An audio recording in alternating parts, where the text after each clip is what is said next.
My name is John Daro. I'm the lead colorist over at Water Tower Color. It's a color shop on the Warner Brothers lot. Hello, everybody out there in LG land.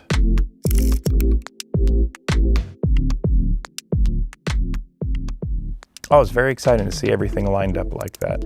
Rarely do you get the opportunity to see, all the top-end displays kind of head-to-head, and you can really see where the differences, shine, right? Where you might have one that performs in one area a little bit better and the other one that performs in a different area, but to have them all lined up, that was very, very cool, and thank you guys for putting that together.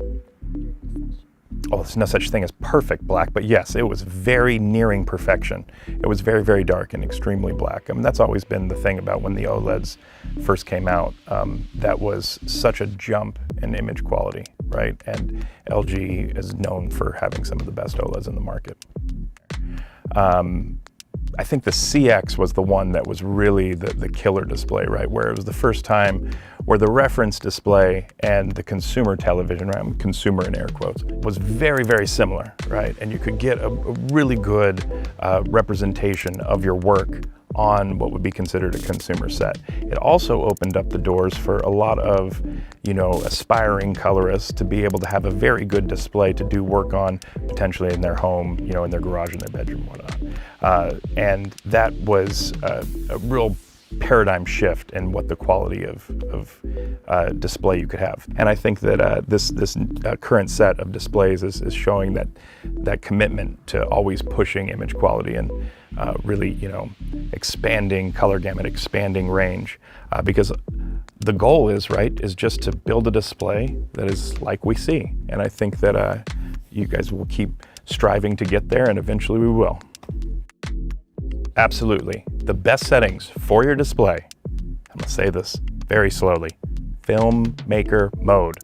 Filmmaker mode does a lot of things for you, but the best thing that it does is it turns off a lot of the enhancements that the TVs are putting on, right? It makes it back to how it would have been represented in my bay, right? The idea is that the filmmaker's intent, right, is displayed correctly with nothing else added to it that was unintentional, right? You don't want anything unintentionally added to your film that makes it have that soap opera look, right? You get that kind of smooth motion and it looks like a British TV show, you don't want that. And so getting back to the appropriate frame rate, the appropriate ranging, and the appropriate color imagery, filmmaker mode is 100% should be just turned on and you can leave it there. Now I get it, you have windows open, you need something, you need something brighter, right? You can put that on for sports, that's fine, but the second you're watching anything that is dramatic or anything that is, theatrically, mastered, please put on filmmaker mode, 100%. 4 movies on LG OLEDs that are killer. Well, shameless self-promotion would be Sea Beast, Netflix's Sea Beast. That was something that I graded recently.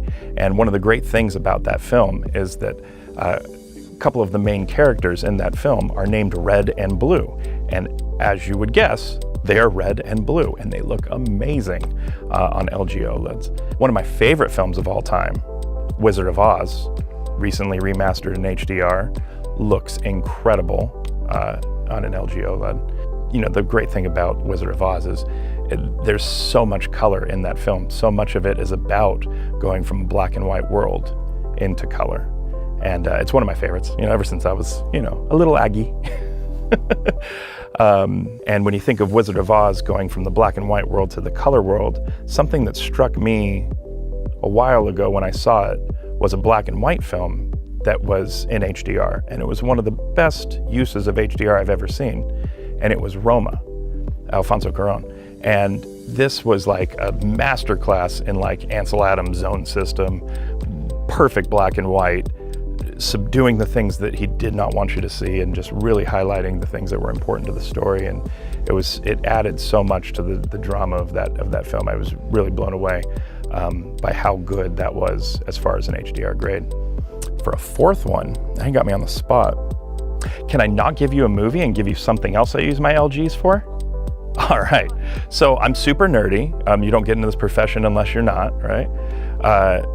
And by being, you know, kind of that nerd, right, I do play a lot of video games. And let me tell you, the LGs, the high-end OLEDs at 120 hertz, HDR, you know, you got the NVIDIA GeForce, you know, the ability to talk to the GPU and have variable frame rate. It is incredible, right? It's some of the best gaming displays that you can get. Elden Ring, I guess that's on my brain because they got new DLC coming out. Elden Ring is one of the best pieces of media ever made. It's stunningly beautiful and gorgeous and even better in HDR. So that was something that when I remember playing that game, very transformative for me, going, wow, somebody needs to make a movie out of this. It's so pretty.